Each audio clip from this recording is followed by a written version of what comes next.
पाकिस्तान के मायानाज radio announcer, news caster और सदाकार अजहर लोधी ने सीनियर सहाफी मतीउल्लाह जान से बात करते हुए ये इंकशाफ किया है कि लियाकत अली खान को जब गोली लगी तो उस वक्त अजहर लोधी कंपनी बाग, जिसे बाद अज़ां लियाकत बाग का नाम दिया गया, में मौजूद थे।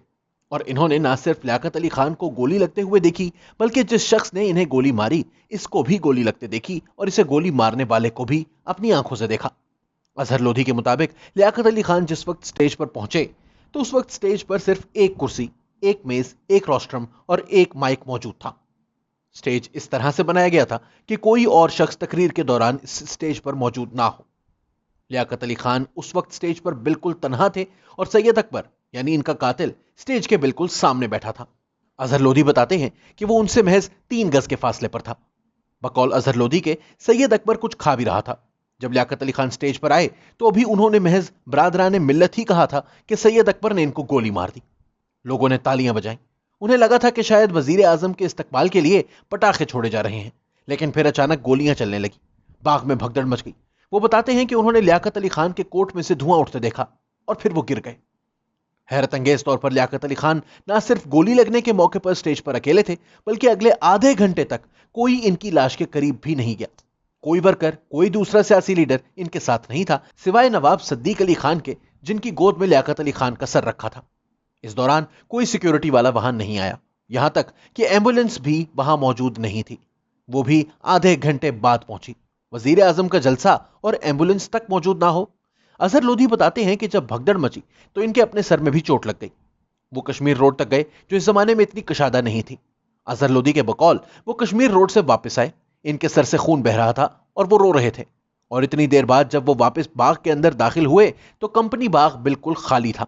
लोगों की टोपियां और कोट जा बजा फैले हुए थे और स्टेज पर उस वक्त तक भी लियाकत अली खान की लाश अकेली पड़ी थी और कोई सिक्योरिटी अफसर वहां नहीं पहुंचा था।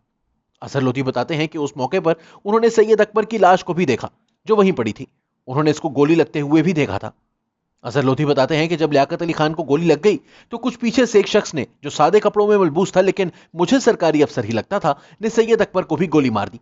इनके मुताबिक लियाकत अली खान के कत्ल के पीछे कौन था ये तो उन्हें नहीं पता, लेकिन यकीनन ये एक साजिश थी जिसके तफ्तीशकार तक को हादसाती मौत ने आ लिया था।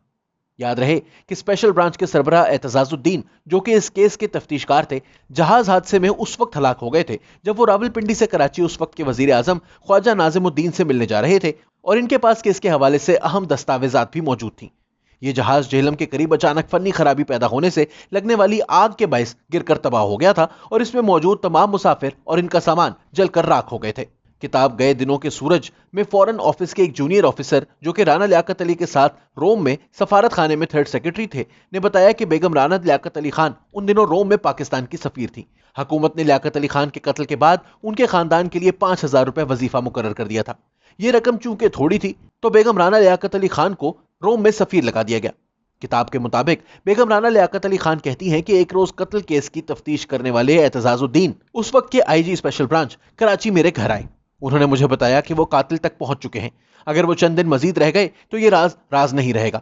मैंने उनसे तफसीलात पूछी तो उन्होंने बताया कि सैयद अकबर, जो कि लियाकत अली खान का कातिल था, इसको 15 अक्टूबर को एक CID का एहलकार एबटाबाद से रावलपिंडी लाया था। होटल के रजिस्टर में भी इसका नाम दर्ज है। इसको इस काम के 15,000 रुपए दिए गए थे। 10,000 इसके घर और 3,000 इसकी जेब से बरामद हुए हैं, जबकि बाकी 2,000 का अब तक सुराख नहीं लगाया जा सका। वो और इसका बेटा सबसे पहले पंडाल में दाखिल हुए और पहली कतार में स्टेज के बिल्कुल सामने जाकर बैठ गए। उस वक्त इस सारे पंडाल को पुलिस और CID के एहलकारों ने घेर रखा था। फिर इस मशकूक हरकत पर इससे पूछ पड़ताल क्यों नहीं की गई? जलसा शुरू होने से पहले जब सारे पंडाल की तलाशी ली गई तो पुलिस ने इसकी जेब से पिस्तौल बरामद क्यों नहीं किया? लियाकत अली खान के कत्ल के बाद जब सैयद अकबर के करीब बैठे कसाब ने इसे दबोच लिया तो फिर शाह मोहम्मद ASI ने इसे गिरफ्तार करने के बजाय कत्ल क्यों किया? मुश्ताक गुरमानी रावलपिंडी में होने के बावजूद वजीर आजम के जलसे में शरीक क्यों नहीं हुए? गुलाम मोहम्मद ने गवर्नर जनरल बनते ही IG पंजाब कुर्बान अली खान को गवर्नर बलोचिस्तान क्यों बना दिया? और फिर मौत हर वक्त साए की तरह मेरा पीछा क्यों करती रहती है? रोज रोड पर मेरी गाड़ी का एक्सीडेंट क्यों हो जाता है? सारे सवालों के जवाब हैं। बस मुझे एक सबूत की तलाश है जो चंद रोज तक हो जाएगा। इसके बाद मैं अपनी रिपोर्ट आला हुकाम की बजाय अखबारात को पेश करूंगा ताकि मुजरिमों को सजा मिलने से कबल ही रिपोर्ट तारीख का हिस्सा बन जाए। اعتزاز الدین سے اس ملاقات کے بعد میرے خدشات حقیقت کا روپ دھارنے لگے. مجھے اپنے خاوند کے قاتلوں کا یقین ہو گیا اور میں بڑی شدت سے اعتزاز الدین کی رپورٹ کا انتظار کرنے لگی. لیکن چند روز بعد جب اس کی رپورٹ مکمل ہو گئی تو اس طیارے کو اعتزاز الدین اور اس کی رپورٹ سمیت بم سے اڑا دیا گیا. یوں میری آخری امید بھی دم توڑ گئی. بعد ازاں فروری 1958 میں مشتاق گرمانی بمقابلہ زید سلیری کیس میں لاہور ہائی کورٹ نے لیاقت علی خان قتل کیس کی فائل کا مطالبہ کیا تو اس وقت کے اٹارنی جنرل نے 25 فروری تک یہ فائل عدالت میں پیش کرنے کا وعدہ کیا. لیکن وہ پیش کرنے میں ناکام رہے اور 1 مارچ 1958 کو عدالت کو بتا دیا گیا کہ یہ فائل گم ہو چکی ہے اور اس کو ڈھونڈا جا رہا ہے. 8 مارچ کو سی آئی ڈی کے ایک افسر نے عدالت کو بتایا کہ فائل نہیں مل سکی، لہٰذا اسے عدالت میں پیش نہیں کیا جا سکتا.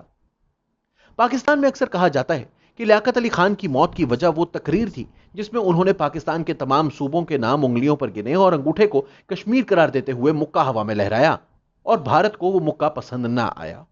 اظہر لودھی بھی انٹرویو میں اسی مکے کی طرف اشارہ کرتے ہیں. لیکن کیسی عجیب بات ہے کہ اس قتل سے فائدہ اٹھانے والے سب پاکستانی سیاستدان اور بیوروکریٹ تھے.